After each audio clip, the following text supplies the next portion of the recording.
আজ ঘুগনি বানাবো, তাই কাবলি চানা আগের থেকে ভিজিয়ে নিয়েছিলাম আর সঙ্গে আলু কেটে নিয়েছি। এবার আলু চানা সামান্য পরিমাণ লবণ দিয়ে কুকারে সেদ্ধ করে নেব।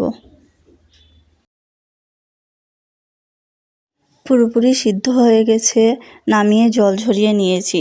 এবার কড়াইয়ে তেল দিয়ে তার মধ্যে তেজপাতা, শুকনো লঙ্কা ফোড়ন দিয়ে দিলাম। এখন দিয়ে দিচ্ছি কেটে রাখা পেঁয়াজ।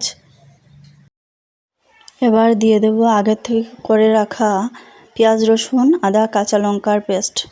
এবার দিয়ে দেব পরিমাণ মতো লবণ।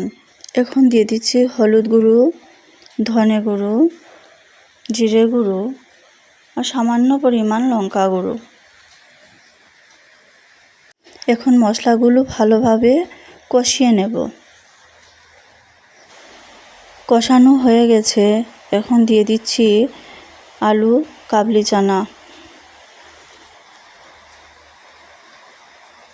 এইভাবে কিছুক্ষণ নেড়েচেড়ে ভাজা ভাজা করে নেব।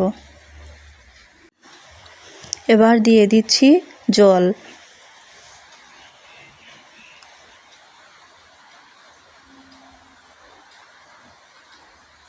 দশ মিনিট পর্যন্ত এইভাবে জাল করে নেব।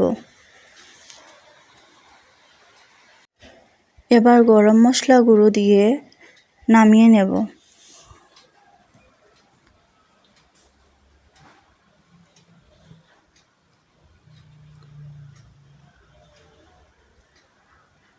ঘুগনি পুরোপুরি হয়ে গেছে, নামিয়ে নিয়েছি।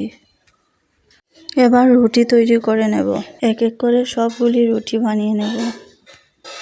সামান্য পরিমাণ ঘি দিয়ে সবগুলি রুটি এক এক করে ভেজে নেব।